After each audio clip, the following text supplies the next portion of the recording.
tools that are required are an Allen wrench and snips to cut zip ties.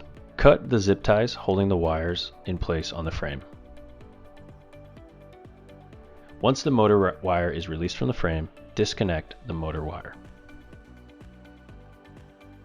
There is a small zip tie at the bottom bracket that holds all the wires together. You'll need to cut this zip tie as well. Once this zip tie is cut, pull out the rear brake light cable and use the quick connect to disconnect the cable. Next, you'll need to remove the battery from the bike. You'll use your key to unlock it and then use the front lever to release the battery so that you can remove it from the bicycle. At the base of the battery, there is a mounting plate which holds the battery in place. Use your Allen key to remove this mounting plate. Next, you'll pull the controller out of the bike and disconnect the remaining wires that are connected to it, which are the front light, cadence sensor cable, and wiring harness cable. To reinstall a new controller, connect all the final wires back in place.